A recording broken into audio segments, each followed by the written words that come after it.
Bonjour mes chers élèves, j'espère que vous allez bien. Donc on poursuit notre présentation de notre module, premier module, à savoir la typologie textuelle. On est toujours dans la séquence du texte narratif. Aujourd'hui, on va vous présenter une leçon de production écrite. Et je vais vous proposer la rédaction d'une séquence narrative. Comment rédiger une séquence narrative, c'est-à-dire un récit, que ce soit un récit réel ou bien fictif, à l'aide d'un schéma narratif, à partir d'un schéma narratif. Bien, donc le support que nous utilisons, c'est le manuel de l'élève, les œuvres intégrales et plus précisément dans la page 19. Donc vous pouvez suivre avec moi sur votre manuel. Et comme objectif de la leçon, donc on va apprendre à rédiger un récit à partir bien sûr d'un schéma narratif. Bien, donc cette séance, elle est composée de 3 parties essentielles. La séance de production écrite, elle est structurée selon une phase de préparation, une phase de rédaction et la partie consacrée à la correction. Donc, pour préparer le sujet, on va d'abord vous donner le thème de la rédaction. Bien, donc on va essayer de choisir entre 4 thèmes, 4 titres. Donc vous avez opté pour l'un de ces titres suivants. Nous avons des retrouvailles inattendues, sauvé par son chien, le voleur volé et un camarade de classe qui tombe évanoui. Donc, nous, on va se mettre d'accord sur l'un de ces sujets. On va travailler collectivement sur un sujet de ces 4 choix. Donc, la consigne, pour réussir votre tâche, imaginez. Donc, nous allons écrire un texte fictif, un texte imaginaire, selon cette consigne. Donc, on va imaginer une situation initiale qui informe sur le moment, le lieu, les personnages et les circonstances. Après, on va aller à la deuxième étape de ce schéma narratif, c'est-à-dire une rupture de cet équilibre. Une ou plusieurs péripéties après pour arriver à l'élément de résolution, ou bien le rebondissement, et enfin une situation finale où l'on retrouve l'équilibre. Bien sûr, il faut utiliser les temps du récit. Comme on a vu ensemble dans l'activité de langue, les temps de récit sont impérativement l'imparfait et le passé simple. L'imparfait de la description et de l'habitude et de la répétition, et le passé simple pour introduire des actions courtes, des actions brusques, des actions achevées dans le passé. Bien, donc pour commencer notre préparation, on va essayer d'imaginer ensemble un schéma narratif d'un de ces thèmes que nous avons proposés.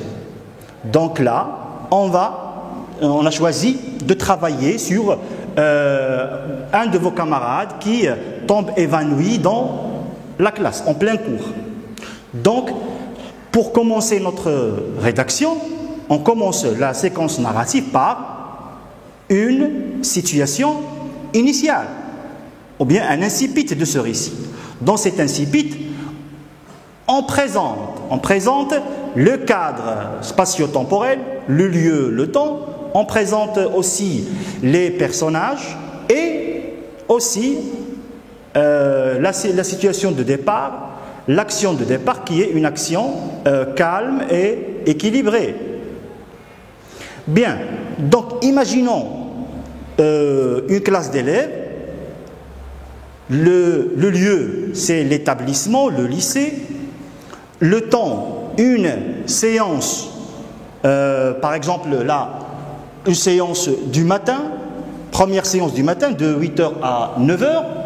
Les personnages sont le professeur et les élèves. L'action du départ, on travaillait ensemble, en classe, on suivait la leçon. D'accord? Donc, jusque-là, tout va bien. La situation est calme, équilibrée et brusquement va s'introduire une perturbation, un événement qui va perturber cet équilibre se calme. Donc cet événement perturbateur, donc l'un de vos camarades, elle va tomber évanouie en plein cours. On passe maintenant à la troisième étape de ce schéma narratif, qui sont les péripéties. Donc, qu'est-ce qu'on va faire devant cette situation un peu délicate? Votre camarade, il perd conscience dans la classe. Bien sûr, la première réaction, c'est la panique des élèves, la panique des élèves et du professeur. Qu'est-ce qu'on va faire? Donc le professeur, il va rapidement appeler le chef de l'établissement, qui est monsieur le directeur. Celui-ci va arriver sans tarder et lui aussi, il va interpeller l'ambulance. Après quelques minutes, l'ambulance arrive et votre camarade fut transporté à l'hôpital. Bien sûr, la leçon sera interrompue. On ne pouvait pas continuer notre cours devant une telle situation. Maintenant, nous avons présenté une série d'événements, de péripéties, pour arriver à l'élément de résolution. Donc l'élément de résolution, après un certain temps, le directeur revient de l'hôpital avec une bonne nouvelle.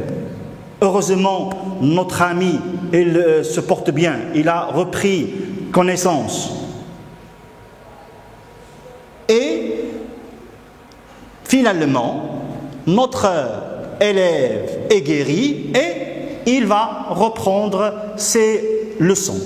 Donc voilà, donc ce schéma narratif est essentiel, hein, je répète, il est essentiel, obligatoire pour pouvoir rédiger après notre séquence narrative, notre récit. Bien sûr, c'est un récit fictif qui qui repose sur l'imagination. Donc tous les événements sont des événements imaginaires, de notre propre imagination. Bien, maintenant on va passer à la phase de rédaction. Donc à partir de ce schéma narratif, vous allez rédiger, chacun de vous va écrire son propre texte. Donc après un certain moment, on revient pour corriger, pour la phase de correction.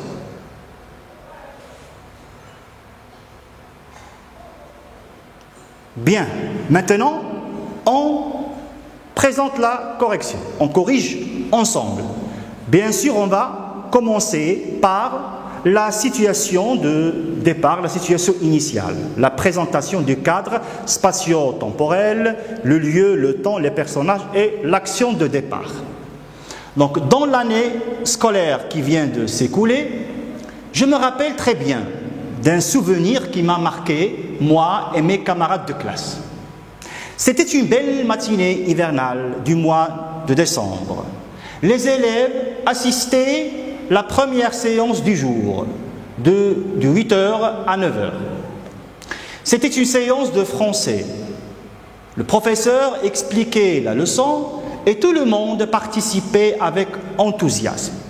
La principale remarque, c'est que le ton du récit là est totalement l'imparfait. On n'a utilisé que l'imparfait. Donc dans l'incipit, dans la situation initiale, on utilise obligatoirement l'imparfait parce que c'est le temps de la description, le temps de la présentation. On passe maintenant à la deuxième étape du schéma narratif qui est la perturbation. Là, on commence par soudain. Soudain, une de mes camarades éprouva des difficultés de respiration et tomba évanouie. Donc voilà, il y a une rupture avec l'introduction, avec le départ, par un événement, une action qui va interpeller les personnages à agir. Bien sûr, là, on n'a pas utilisé l'imparfait, on a utilisé le passé simple, parce qu'il s'agit des actions brusques et une action inattendue. Après cette perturbation, vient le tour maintenant de quoi? Vient le tour des péripéties. L'évolution des événements, la réaction des personnages devant cette perturbation. Toute la classe fut paniquée. Notre professeur appela vite monsieur le directeur qui arriva sans tarder.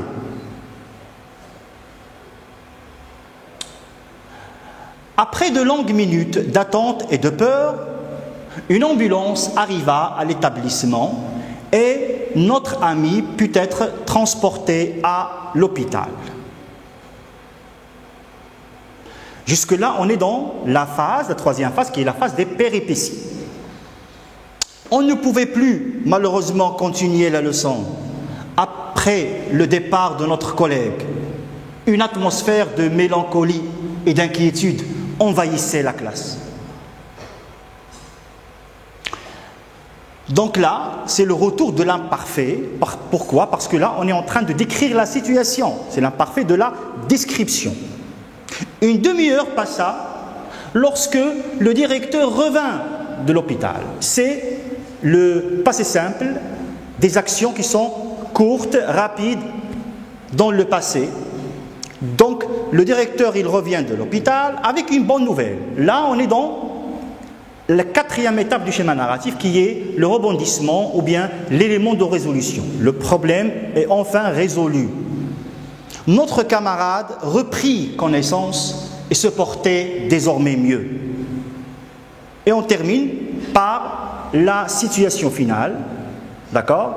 L'excipit, c'est-à-dire le retour à l'équilibre, le retour au calme du début de l'histoire.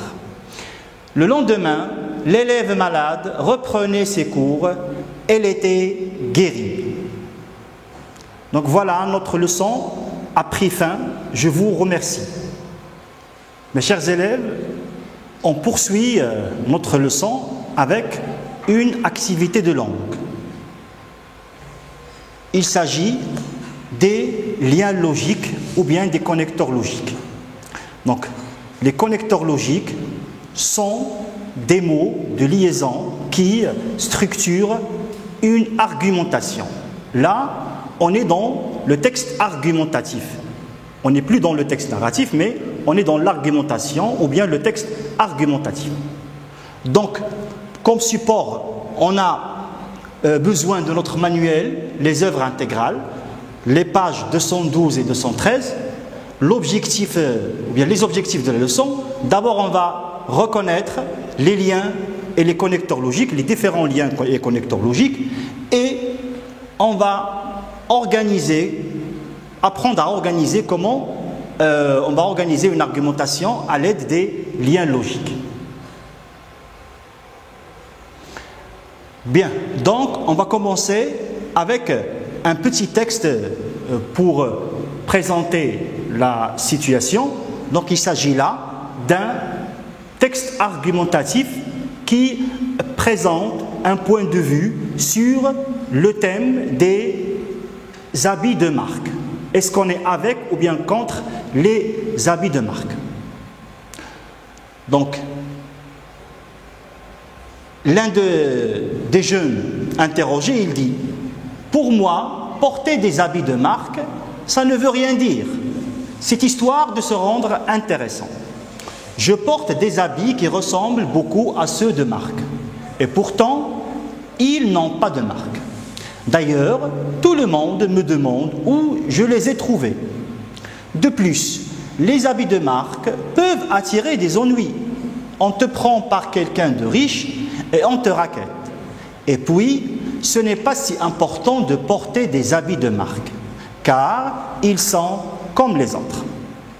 Donc, dans ce point de vue, notre jeune, il donne son opinion sur ce sujet des habits de marque. Il est contre le port de ces vêtements et il renforce son point de vue avec des arguments. Donc, les arguments sont structurés avec des liens, des connecteurs logiques. Le premier connecteur, pourtant c'est un connecteur logique d'opposition. L'opposition, elle permet d'opposer deux arguments contradictoires. D'ailleurs, tout le monde me demande où je les ai trouvés. Là, il est en train d'illustrer, d'expliquer son point de vue avec un deuxième argument. Il a utilisé un connecteur logique d'illustration et d'explication. De plus, les habits de marque peuvent attirer des ennuis. De plus, là, il ajoute un argument à un autre, un nouveau argument. Donc là, il s'agit d'un connecteur logique d'addition. Et puis, ce n'est pas si important de porter des habits de marque. Là aussi, c'est un autre lien, un connecteur d'addition. Il est en train d'ajouter un nouveau argument aux autres. Car ils sont comme les autres, car ils donnent la raison pour laquelle ils optent pour son point de vue. Donc là, c'est un connecteur logique de cause. Donc là, on a vu que les connecteurs logiques, ils peuvent présenter plusieurs relations logiques, à savoir la cause, l'addition, la conséquence. On va les voir en détail tout de suite. On va commencer par la première relation logique qui est l'addition. Donc, quelle est la valeur de l'addition? Elle permet d'ajouter un argument ou un exemple nouveau au précédent. Les exemples de ces connecteurs, nous avons d'abord, ensuite, de plus, en outre, par ailleurs, d'une part, d'autre part, d'un côté, d'un autre côté, non seulement, mais encore. Donc, un ensemble de connecteurs qu'on peut utiliser dans notre rédaction.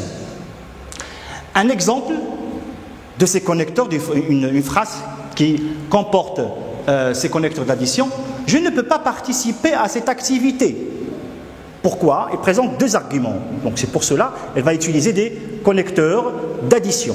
D'une part, j'ai un cours particulier, et d'autre part, là il va ajouter, et d'autre part, j'ai tant de devoirs à faire. La deuxième relation logique, c'est la cause. Donc, la cause, sa valeur, elle permet d'exposer l'origine, la raison d'un fait ou d'une idée. Les exemples de ces connecteurs, nous avons bien sûr car, parce que, puisque, comme, à cause de, étant donné que, en raison de. Donc il y a plusieurs liens logiques et connecteurs logiques de cause. L'exemple que je vous ai proposé: je ne peux pas conduire cette voiture. La raison pour laquelle je ne peux pas conduire, parce que je n'ai pas encore mon permis. Donc là, je mis le connecteur logique obligatoirement de cause, parce que là, je présente la raison pour laquelle je ne peux pas faire cet acte. Passons maintenant à la troisième relation logique qui est la conséquence. Donc, les connecteurs de la conséquence, ils sont plusieurs. Donc, par conséquent, alors, c'est pourquoi, si bien que, par conséquent, au point 2. Donc, quelle est la valeur de la conséquence? Bien sûr, elle permet d'exprimer le résultat de l'action, la conséquence recherchée. L'exemple: le livre est une nourriture incomparable. Donc c'est pour cela le résultat de cette idée. Donc il va renforcer son idée avec un argument, avec la relation logique de la conséquence. Il résiste donc bien à la concurrence de la télévision. Donc le livre, il résiste toujours, il a toujours sa place lorsqu'il entre en concurrence avec la télévision. On passe maintenant à la prochaine relation logique, l'opposition. L'opposition, c'est une relation logique très importante parce qu'elle permet d'opposer deux faits ou deux arguments.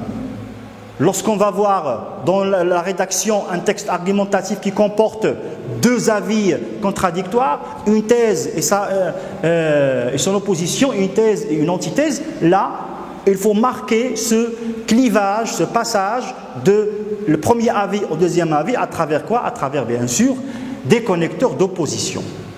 Donc, les exemples de ces connecteurs, nous avons mais, cependant, toutefois, au contraire, tandis que, alors que, au lieu de, et d'autres bien sûr, pourtant, en revanche, or, et d'autres.